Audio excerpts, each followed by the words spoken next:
What is a just transition? And what could it look like in real life? Over the past months, the GreenPaths project brought together people from around the world, activists, experts, union voices, and communities for a series of 12 webinars exploring this question.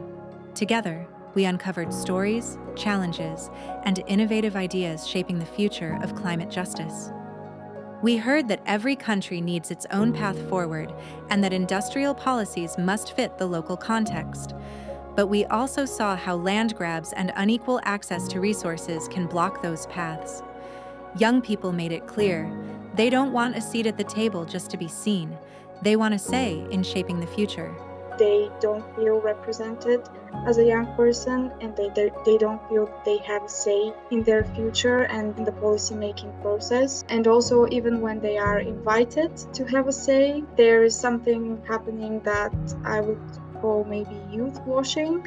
We asked difficult but important questions. Do all transitions create winners and losers? Who decides what's fair? We saw how some communities are left to suffer the heaviest costs through the lens of coal mine closures and mineral extraction. I think that the importance or why it's so interesting to speak about of sacrifice zones. This is a term that has been used in Chile since a long time, and it has been mostly related to thermoelectric power plants.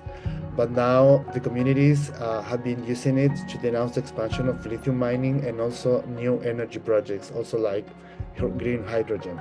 We looked at public policies from green finance to how governments buy food and wondered, how can these tools build a more fair and sustainable system? To train the kitchen staff to cook differently, to cook more from scratch, to have less waste, to use less meat.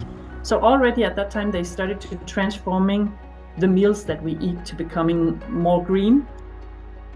We examined trade, investment, and conservation rules and asked who they really serve. The EU has delocalized its industry, basically using this model of free trade agreements, that it doesn't have any industry today. So everything is delocalized and it's highly import dependent. And we took a closer look at the EU's omnibus package, which raises big questions about deregulation, corporate accountability, and democracy. Finally, we turned to green hydrogen. How is it made and who is impacted, far beyond Europe's borders?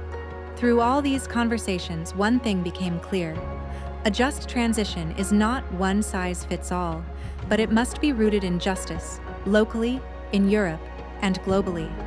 Check out all our webinars on our YouTube channel to learn more.